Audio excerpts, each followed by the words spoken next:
मनाने के लिए एलजी मनोज सिन्हा ने पुलिस गोल्फ कोर्स श्रीनगर से एक वॉकथॉन वॉक फॉर वाइल्ड को झंडी दिखाकर रवाना किया। वॉकथॉन का इख्तिताम निशात में होगा। इस वॉकथॉन में वादी के मुख्तलिफ हिस्सों से बच्चों ने हिस्सा लिया है।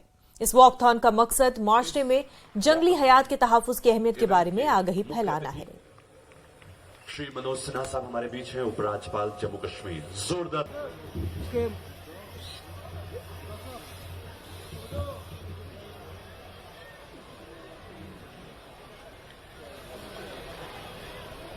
ऐसे वाइल्ड लाइफ स्पीसीज जिनकी चर्चा के बगैर हमारे प्राचीन ग्रंथ संपूर्ण नहीं होते थे, उन पर खतरा मंडराने लगा था। भारत के आदरणीय प्रधानमंत्री श्री नरेंद्र मोदी जी ने समाज के मन में पुनः सह अस्तित्व की उस धारणा को फिर से स्थापित करने का काम किया है। जिस प्रकार आज पूरा समाज मिलकर साइंस की तरक्की का जश्न मना रहा है, जिस तरह चंद्रयान की लैंडिंग के दौरान हम सब उत्साह से हर पल का इंतजार कर रहे थे, उसी तरह पूरा राष्ट्र एक मन होकर जी वाइल्ड लाइफ कंजर्वेशन तथा एनवायरनमेंट को लेकर के इतने सजग हो, समर्पित हो, संकल्पबद्ध हो, उस देश के समाज, उसके युवा वर्ग में नया जोश, नई सोच पैदा होना बड़ा लाजिमी है। ये हमारा सौभाग्य है कि हमें इस दिशा में निरंतर उनका मार्गदर्शन मिलता रहा है। मैं मानता हूं कि जीवन की असली अभिव्यक्ति प्रकृति है, उसके बिना मानवता का विकास असंभव है।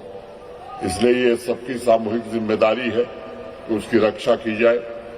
सभी स्टेक होल्डर्स के योगदान का आज परिणाम है कि 2014 से 22 के बीच देश में बाघों की संख्या में 42% की वृद्धि हुई है। पिछले 9 वर्षों में तेंदुए की संख्या में लगभग 60% इजाफा हुआ है।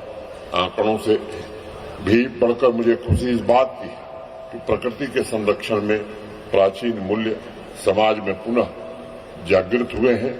प्रकृति को पोषित करने की संवेदनशीलता पहले से ज्यादा सशक्त हुई। जम्मू कश्मीर के लेफ्टिनेंट गवर्नर मनोज सिन्हा ने एक बड़ा बयान देते हुए कहा कि गरीबों का बिजली बिल माफ किया जाएगा। सिन्हा ने कहा कि कश्मीर में बिजली की सूरत हाल को बेहतर बनाया गया है। उन्होंने कहा कि पहली बार कश्मीर के लोगों ने बिजली और बर्फ एक साथ देखी।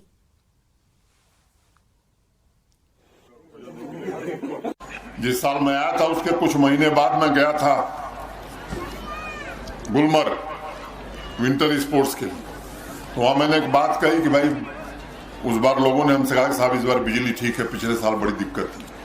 तो मैंने ऐसे ही भाषण देते हुए कहा कि वादी के लोगों ने पहली बार बर्फ और बिजली एक साथ देखी और उसको हमने हकीकत में बदला है।